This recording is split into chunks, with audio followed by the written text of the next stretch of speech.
When I put my uniform on, I'm ready to help someone on the worst day of their life. As a paramedic, it feels good when you can make a difference. SA Ambulance Service. It's an emergency. She's gasping for air. Stay on the line. I'm organising help. Every minute that goes by, a patient has less chance to live. It's the ambulance here, mate. It's got no air entry. Decompress that chest. As soon as we arrive, they just know they're in safe hands and that we're going to do everything we can to help them. Hello. Does that feel better? Yeah? You walk in and see the fear and distress melt away. Oh, you poor thing. I wouldn't have guessed you were 104. I genuinely think laughter is the best medicine. Let's go. Teddy wants to go. That's the way. You're very brave. To know that you bring someone that's very unwell to hospital and they get better. It's one of the best feelings in the world. Look at that. That is great. You can't thank them enough. I promise I'll look after you. They're second to God, these people. All right, well done. Let's get you in the ambulance, eh? I feel really proud to wear this uniform and I feel really proud to be a paramedic. Charging. On this episode of Paramedics, Hands off. I'm safe. Rhythm shocking. a trip to buy a newspaper ends in a terrifying cardiac arrest. No pulse. No pulse. Essentially, she is clinically dead. A mother's worst nightmare as her teenage son slams into a light pole. When I saw the vehicle, I started to panic. I just can't imagine life without my child. It just wouldn't be survivable. And has a sickening football collision ruined this schoolgirl's most important night out. No year 12 formals or anything. Yes, it's Oh, sorry. I was joking. Oh no, the poor thing.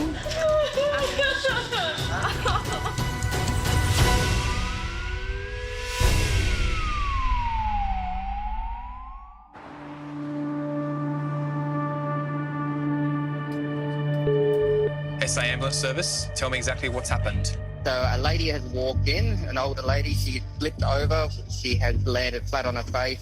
There's a lot of blood. All right, so stay on the line. I'm organising help. I'll tell you exactly what to do next. Inside South Australia's State Emergency Operations Centre, a disturbing call is coming in from a service station. A woman in her 80s has fallen and smashed her head on the ground. Another customer is by her side. So if you call out to this lady, does she respond in any way? No, not in any way. I'm not sure if she's with us anymore, to be honest.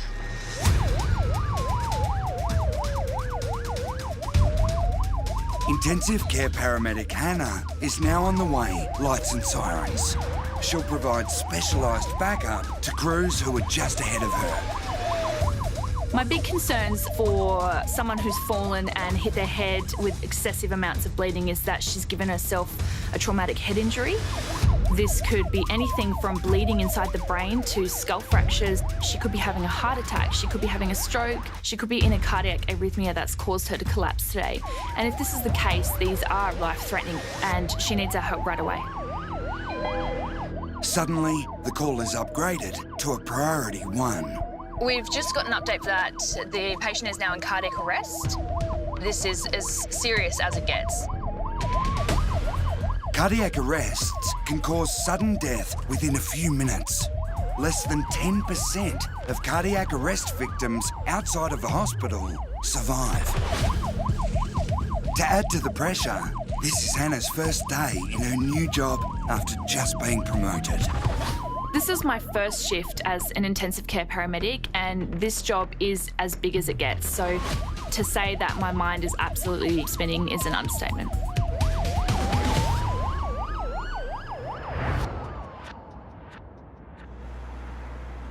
I definitely think that staying home with the kids is far harder than coming to work. I take my hat off to any parent that can stay at home with the kids. Like, total respect.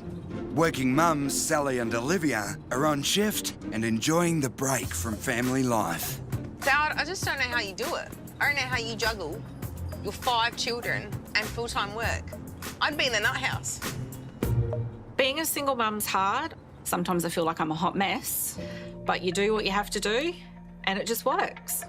All your cards, bro. Seriously. No, they're not the same. Kimura, Coco, Hallie and Denzel are all at home, while 25-year-old Kobe lives on his own. It's a busy household, but Sally's always juggled family life with full-time work. Being a paramedic is my second career. My first career was in retail, but I always wanted to be in a job where I was helping people. So in my 30s, I decided, right, let's get myself off to uni. At that stage, I had 3 children, and it was really hard, but I'd always told my kids, there's nothing you cannot do. That was 15 years ago, and Sally's never looked back. She's a really great role model as a powerful woman and a reminder of the things that you can achieve. I don't think I'm a Wonder Woman. You know, I'm just someone that's making a positive contribution to society, bringing up my kids the best I can. It's just me doing my job.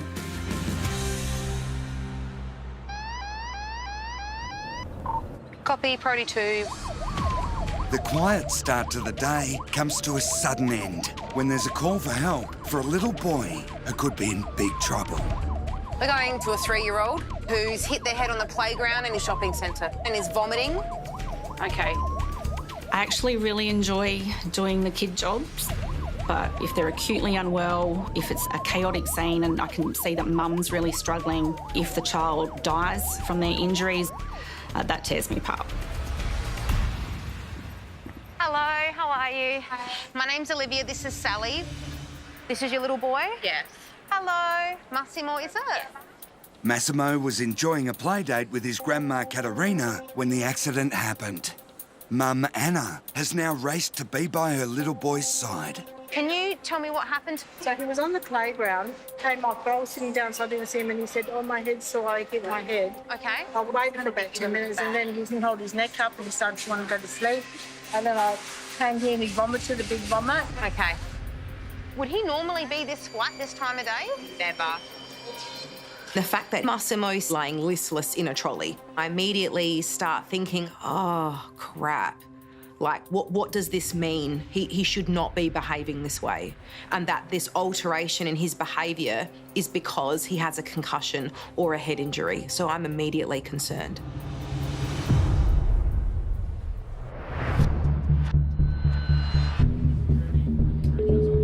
SA Ambulance, tell me exactly what's happened. Well, a car just slammed straight into a light pole, like it had a seizure or something at the wheel. And how old is the driver? He's young. He's 18, 19.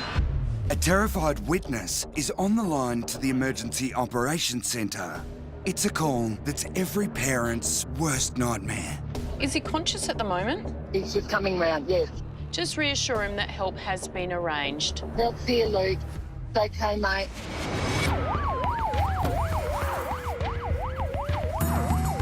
After 19 years in the green uniform, solo responder Dan has seen too much teenage tragedy on the road.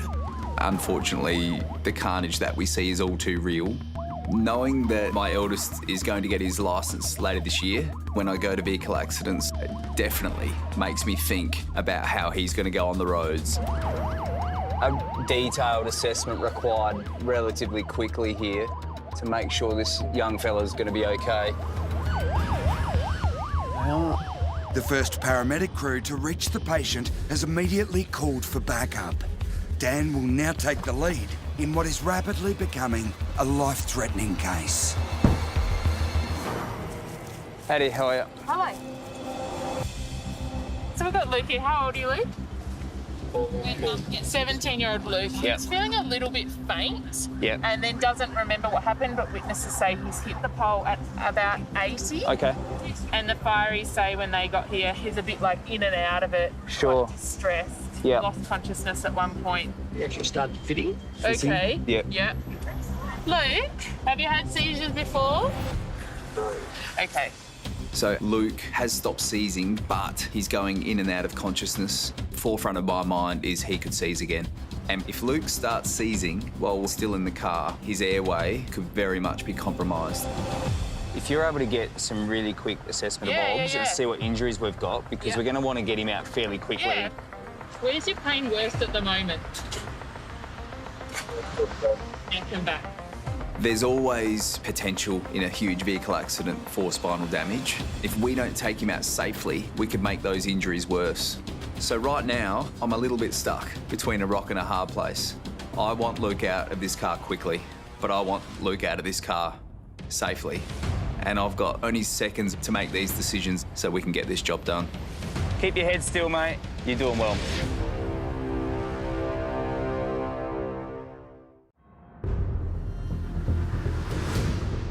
Just listen carefully. I'm going to tell you how to do resuscitation, okay? Pump the chest hard and fast, twice per second, 5 centimetres deep. So start compressions. At the Emergency Operations Centre, a call taker is giving life-saving CPR instructions. An elderly woman is now in cardiac arrest after dramatically collapsing at a service station.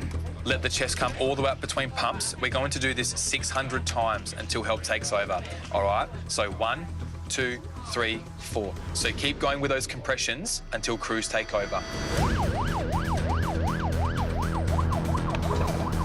It's newly promoted Hannah's first day as an intensive care paramedic. She's on her way to the critically ill patient. The first paramedic crew to arrive has taken over CPR, and they're desperately trying to restart the patient's heart.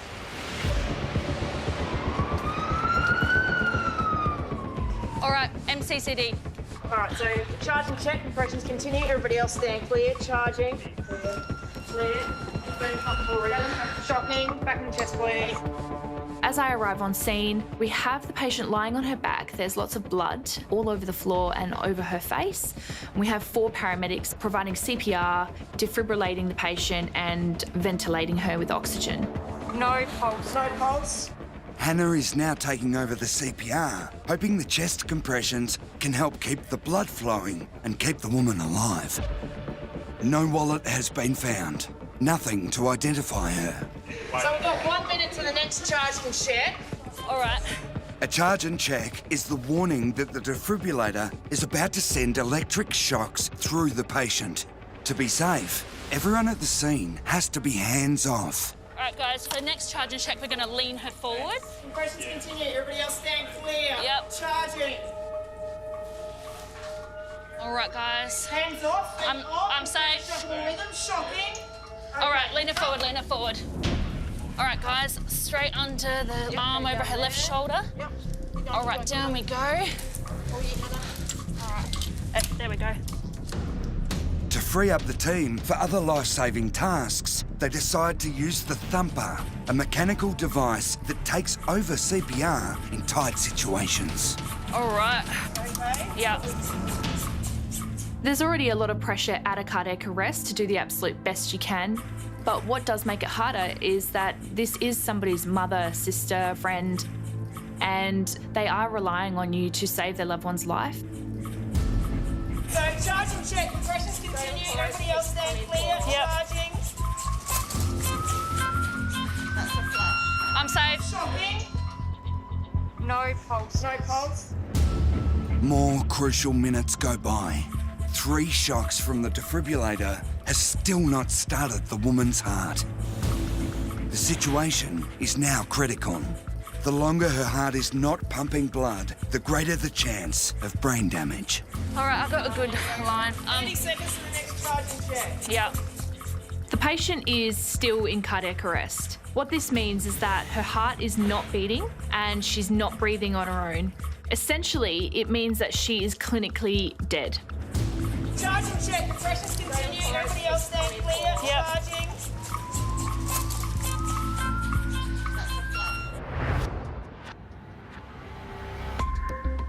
I'm assuming there's normally like a more energetic kid than this? Yeah. Okay.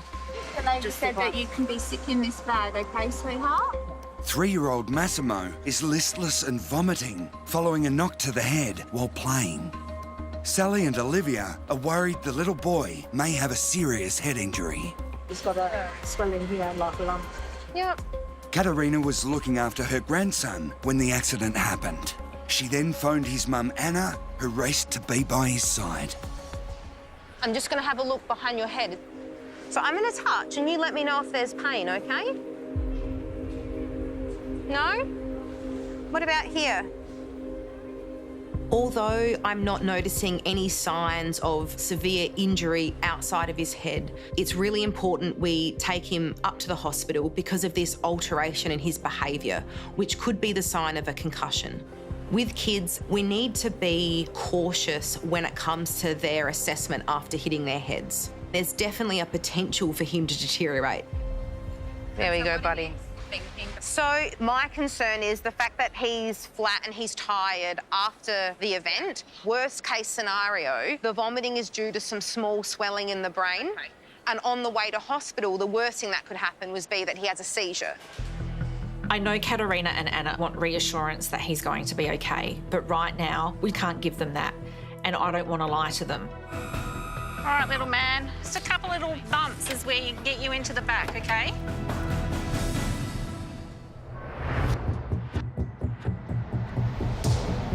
He's confused, but he's talking and he's complaining of some symptoms, so we're just going to make sure we get him out safely. However, he's been witnessed by the fireys to have a seizure post-incident, so there's a potential for deterioration as well. Back at teenager Luke's car crash, intensive care paramedic Dan is facing a dilemma. What was the blood pressure? It was 170/120. All right, high. Dan wants to get Luke out of the wreckage immediately before he has any more seizures. But the horrific impact of the crash could have caused internal bleeding or spinal injuries that demands a slow, meticulous extraction. Luke, what we're going to do is just cut the car and take you out on our board so you don't have to move your head and your neck. All right. Keep your head still, mate.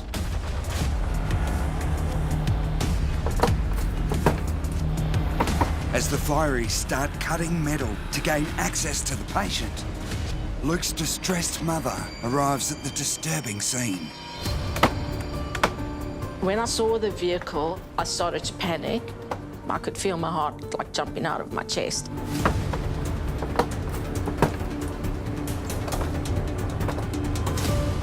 It's the worst thing that a parent can actually see. I just can't imagine life without my child. It just wouldn't be survivable.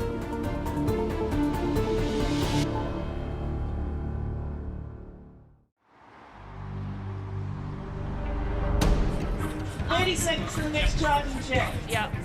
Time is running out for intensive care paramedic Hannah and the team. Despite several attempts to shock their patient back to life, there is no heartbeat. There's no blood circulating through the body whatsoever and no blood getting to the brain. This is as critical as it gets. Security cameras show the moment that the elderly woman collapses. No identification was found, but a set of keys and some great detective work has led police to the patient's home. Paramedics now know the woman fighting for her life is 81-year-old Monica. So charging check, compressions continue, everybody else stand clear, charging. I'm safe. Non-shockable. Yep. We notice a change in rhythm. So it's important for us to check for a pulse to see if her heart is beating on its own. We got pulses. Okay, so we've got a new patient, guys. We find a pulse. This is pretty incredible, and this is everything we work for and what we hope for. Now we need to make sure that we can maintain it. All right, so we're getting a blood pressure. We've got spontaneous rests. We'll go adrenaline infusion just in case she arrests again. We really are sitting on the precipice with Monica. It's very likely that the patient will slip back into a cardiac arrest. All right, so we're gonna go for an immediate tube. Equipment has been tested. We've got ETCO2. To keep Monica's airways open, Hannah needs to intubate.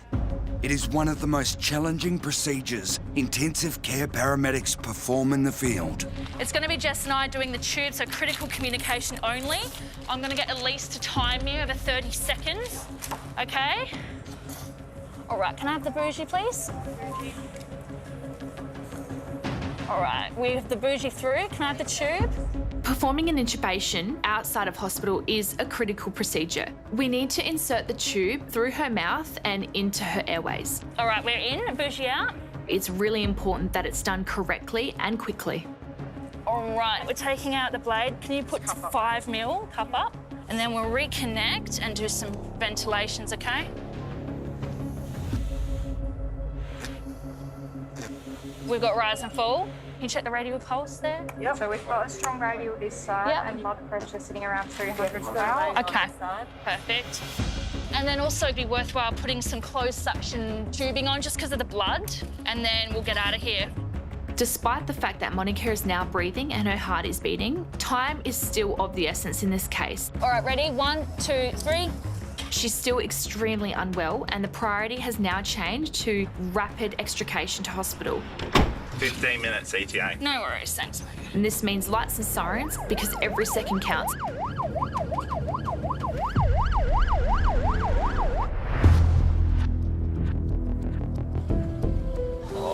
What hurts the most?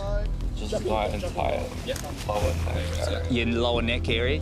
Shooting pain down the spine. Yeah. 17-year-old Luke has slammed his car into a light pole.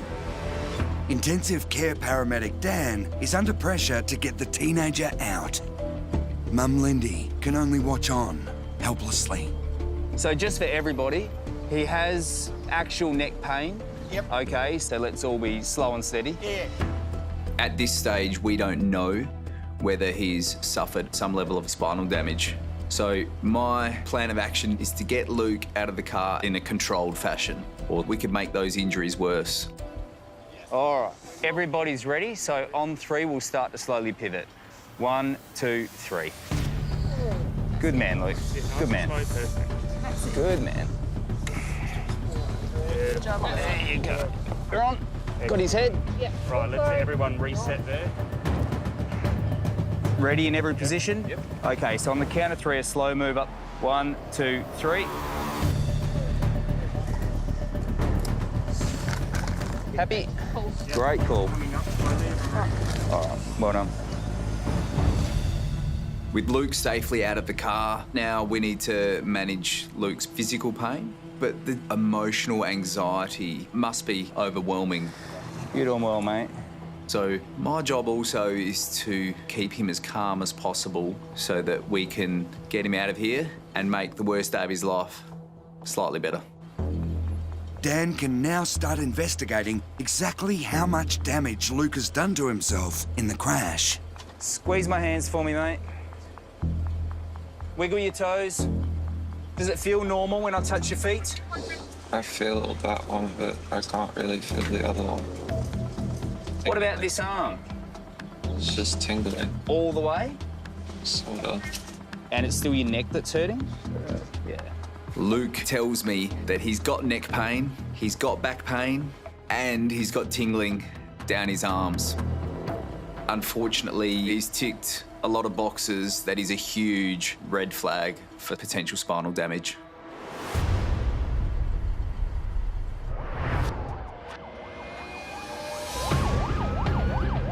The sats are still good, heart rate still good electrically, adrenaline infusion's still running. Critically ill Monica is just hanging on to life as the paramedic team race to hospital. The 81-year-old has survived a cardiac arrest, and intensive care paramedic Hannah is constantly checking her vital signs. So is all the bleeding coming from here? I think so. So I wonder if the cause of the arrest was the head strike or the head strike is just secondary. We can see that she's sustained a wound to the front of her head, which is bleeding heavily. Our concerns are that she's not just bleeding on the outside, but also on the inside. Yeah, it's quite intense. I can see it flowing. I'm just going to put quite a reasonable amount of pressure there.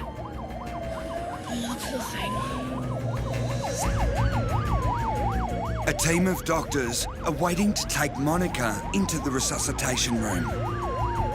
At the end of her first day as an intensive care paramedic, Hannah is still fearful for her patient's future. All right, guys. We've done absolutely everything we can for Monica. We've given her as much chance of survival as possible. But unfortunately, the odds are stacked against her.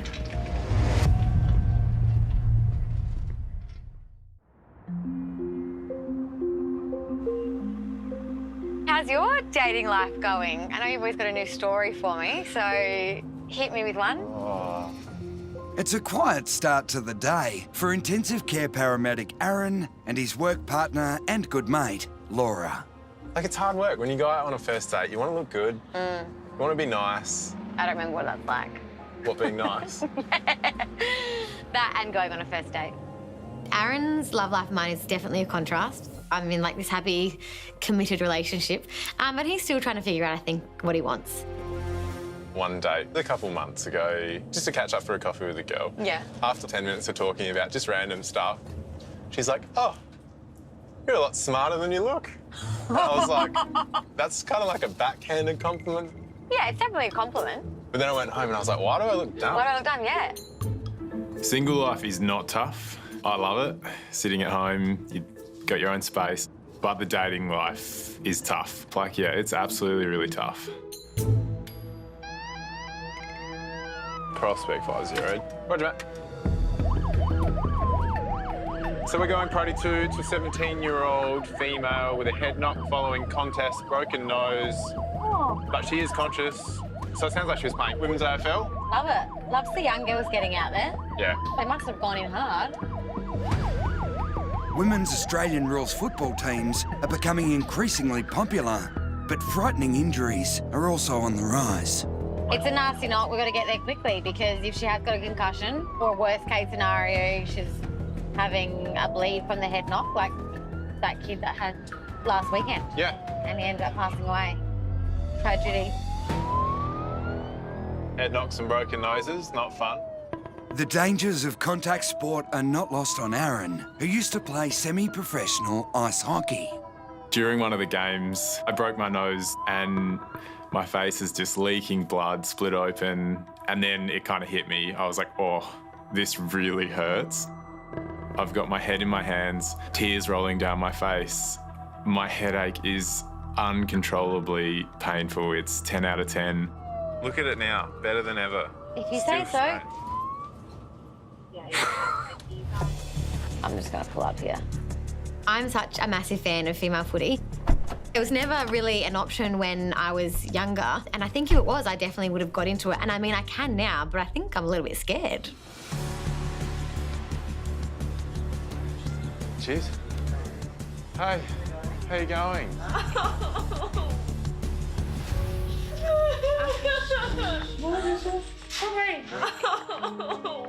17-year-old Pam. She's collided with one of her own teammates, believe it or not. She's gone down onto her knees, so there's been no loss of consciousness, but she's got the obvious fractured nose. When we walk in, I'm not being mean, but Pam looks so awful. She's got all this blood running down her face and the poor thing's upset and she's in pain, and I just really feel for her. The first thing that came to my mind is, does Pam have a concussion? She's had a really hard hit to the nose, and broken bones hurt. Hits to the head really ache. And I, for one, know that I had pain for weeks when I broke my nose. So I'm feeling what Pam's feeling.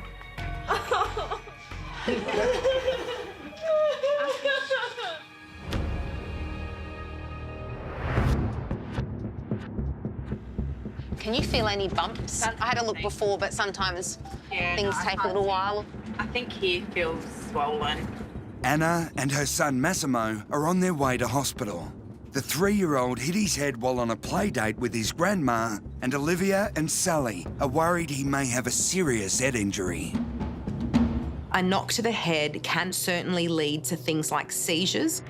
Although we're not getting any signs of that right now, we need to keep a close eye on him. On the play equipment, do you remember what you hit your head on? I was playing under, and then they got away from that, and then I hit it under. But as we're making our way up to the hospital, Massimo's becoming a little bit more interactive, which is reassuring, but he can definitely get worse. Now, who's this? That's Momo. Momo. Do you want me to put a bandage on Momo? Yeah. So we can pretend he hurt himself? Yeah. All right.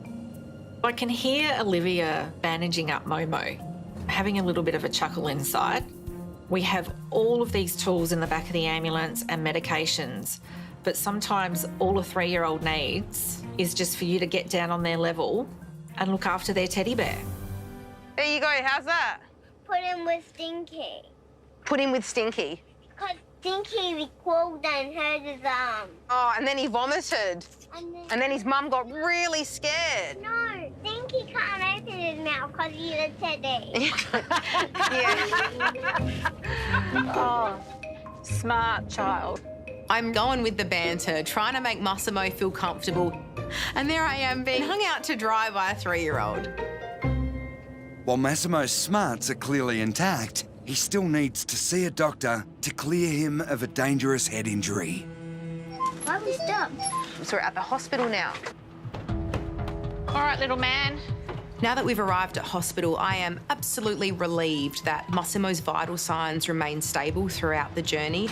Hopefully, after some monitoring, Massimo gets to go home with his mum, Nonna, Momo and Stinky and head back to the playground, fingers crossed. You did so good. Yeah.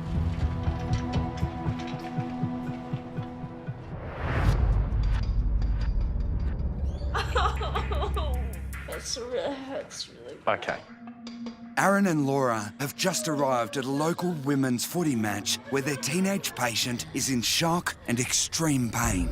It's isolated pain to the nose, which is just across the T. Yeah, I've sure. palpated her entire face and everything else feels intact. No C-spine pain, but she's saying all of her limbs feel really heavy and she's still got 8 out of 10 pain. Okay. All right, Pam, I'm going to leave you with these guys, okay? Thank you. Is this Mum? Yeah. And Dad. Oh. Your little girl goes in hard. William and Carla are understandably worried. It was just 2 weeks ago that the 17-year-old suffered an on-field concussion. So this time, they feared the worst. I saw her collapsing with someone from her own team. I knew something is not right, and I started to get worried because she was not standing up. They took her out of the field, and that's when I saw her face was covered in blood, and she was crying, scared, shaking. She was in shock. It was scary. Can you just open your eyes nice and wide for me? Perfect. No blurry vision. It's a little bit blurry. Yeah. I'll get you to look to the left and right of you, just nice and slowly, but if your neck hurts, I just want you to stop. And now the other way. Hey, Dad. Hey, baby. I'm sorry. Oh, are you sorry? You don't have to be I know sorry. you don't want me to get concussions and everything. Yeah, but you do play and you enjoy it, so these things happen. Pamela is a super girl. I'm so proud of her. Everything she does it well. She is the sweetest girl, amazingly friendly, but when playing football, she just transforms into this beast, killing machine. You know, she just loves it. It's in her blood. You're right, Pam. Bones heal. No year 12 formals or anything? Yes, it's Oh, sorry! Oh, no! I was joking! You'll be fine. You'll be fine. I may have made a little mistake asking her if there was any formal coming up. Of course, it's 2 weeks away. Thinking back to 10 years ago when I was 17 and putting myself in her shoes, I'm like, oh no, the poor thing. Go the Gullies! Oh, we're winning! You are winning. Pam is now being taken to the nearby Women's and Children's Hospital. The 17-year-old will have scans of her head and neck to work out whether this wounded footballer will need surgery before her all-important formal. Carla, I'll get you to jump in the back. Bye, Dad. Bye, baby. I'll meet you there. I'm worried about so many things. The possibility of her having another concussion. She's got so many plans for her future. And the possibility of having a brain injury, it scares me.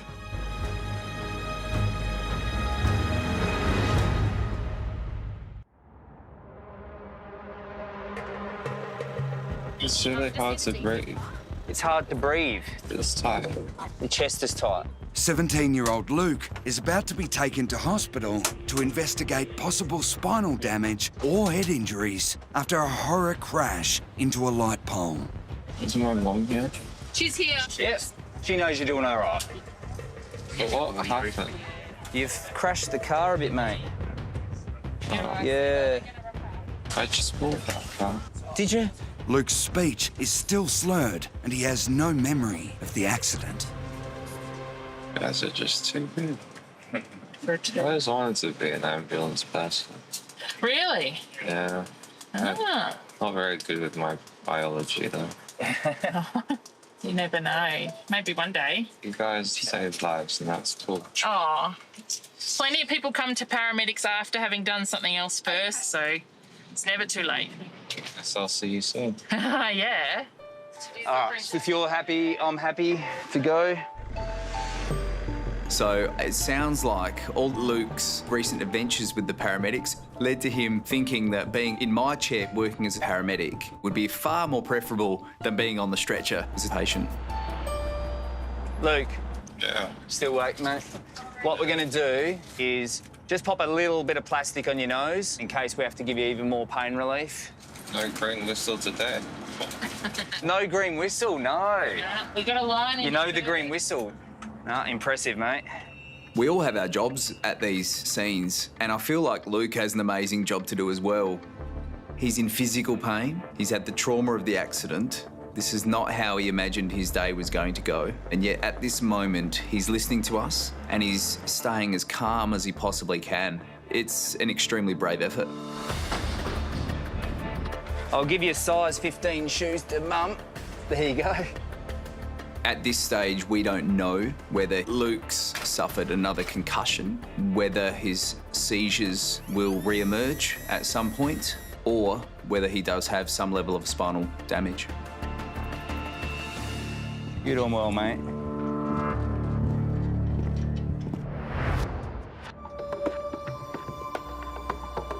My nose hurts. My head hurts. You'll have a bit of a headache. Aaron and Laura's patient Pam is on her way to hospital with her mum Carla. The 17-year-old was playing footy when she collided with a teammate, resulting in a badly broken nose and possible concussion. So it's gonna heal back. It'll heal great, yeah. Crooked. No. The Year 12 student has her school formal in 2 weeks and is nervous about how she might look. Nah, she'll be right. Remember what I said before? It's and a 2-week also, thing. makeup artists these days, they can cover anything. Oh, wait, I forgot to take my makeup off for my game because I was on a date. Oh! Hey, how'd you meet this guy you went on a date with? Oh, we met at a party. Yeah, nice. He's different from any other guy I've met. Oh. Yeah, he like... Some risky words you're saying there. Exactly. The first date, he was like, let's go to Botanic. And I was like, oh, okay. Because Botanic is just notorious for just hooking up. What's Botanic? Botanic Gardens, yeah. Oh! Like, yeah, we can have a picnic. And he made us lunch. He made me a sandwich. That is a green flag. I know, and he's so sweet. The green whistle's a really unique form of pain relief we use. It's highly effective, really simple, but it also, in kids or younger adults, we find it lets their deepest, darkest secrets out. Pam's a great example of this. She's on cloud 9. It's moments like this where you're like, hey, she's not in any pain anymore. She's laughing, joking. This must be working. We're doing something right. As long as my teeth don't get knocked out, everything else is fine. I play ice hockey and I had my teeth knocked out. Really? Like, how many of them? Front 4, please. So that was like a proper knockout. Don't you wear a mouth guard? Mum said the same thing to me. She's like, where's your mouth guard? Aaron and Laura have done their job of taking Pam's mind off her injuries. We're just about to pull up. But the 17-year-old won't be able to relax until doctors confirm just how much damage was done in the on-field collision. Is it still bleeding? Just a tiny bit. Alrighty, shall we? I'm really hoping that Pam's only in the hospital for a short period of time. They can rule out any head injury, they can make sure she doesn't need any surgery for her nose, and she can be back playing footy in no time. And I really hope that their swelling and the bruising goes down before formal. Come through.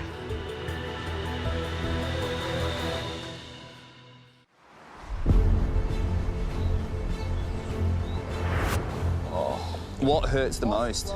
A shooting pain down my spine. Teenager Luke ploughed into a light pole and had to be cut out of his wrecked car. His mum Lindy was terrified her only child wouldn't survive the crash.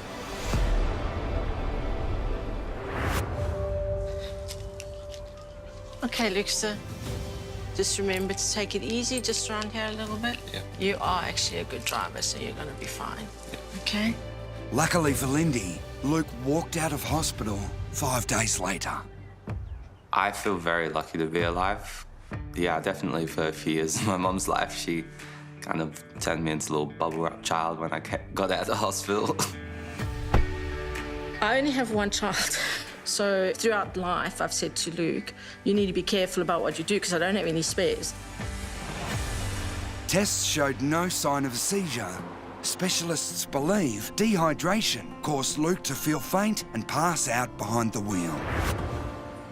I always wanted to be an ambulance person. You guys saved lives, and that's cool. Aww.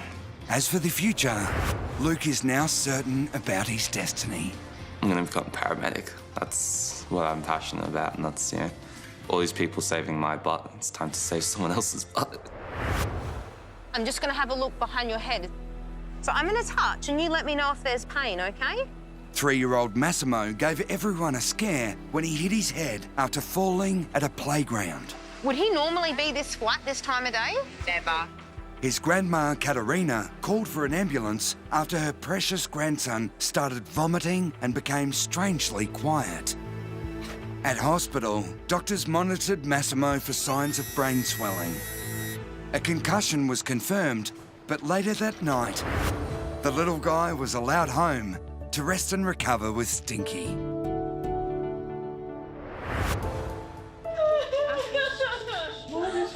Two weeks ago, fearless footballer Pam collided with a teammate and broke her nose. Can you just open your eyes nice and wide for me? Aaron and Laura were worried she may have also suffered a concussion. But all the 17-year-old could think about was how she would look at her school formal. So it's gonna heal back. It'll It's heal not gonna great, be, yeah. Crooked. No. Dad, you ready? Oh my God! Look at you! Look at oh, jeez! Oh, jeez! Look at you! Show me around. Yes. So gorgeous! Oh no! Pam was assessed at hospital and cleared of concussion. Her fractured nose needs to be straightened, but for now, that can wait. I've been looking forward to this moment my whole life, so now that it's finally here, I'm feeling a bit nervous. My nose is still very tender. I don't know if other people can see it if it's broken, but it's really painful still. I don't want to touch it.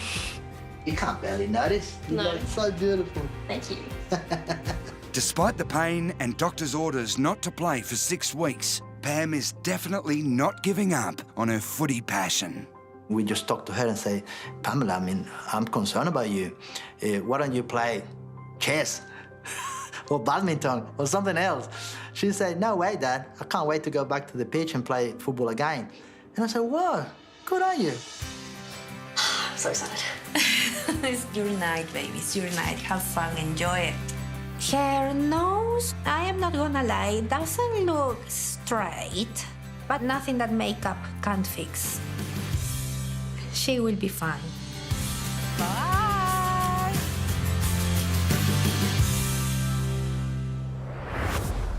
Stand clear. Yep. Charging. Hands off. I'm safe. Shocking. 5 weeks ago, 81-year-old Monica collapsed and died at a service station. Can we check for a pulse? We got pulses. Okay, so we've got a new patient, guys. On the first day in her new role as an intensive care paramedic, Hannah shocked Monica back to life, but held little hope for her survival.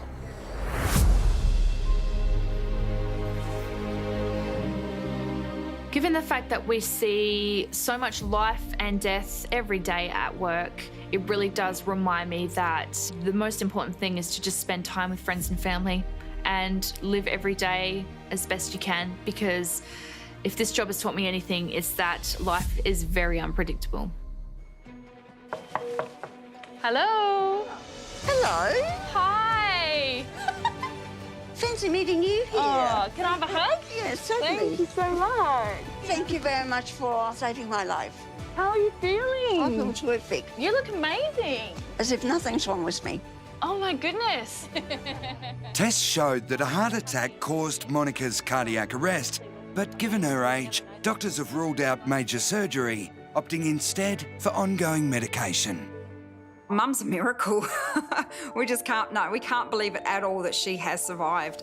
To see the state she was in for days on life support, then not recognising us, not being able to squeeze our hand, and then since then, she has just improved in leaps and bounds. Oh, I can see why you survived, Monica, because you've got a very strong spirit. Well, my time wasn't up yet. Absolutely not. I'm a firm believer, if your time's up, it's up.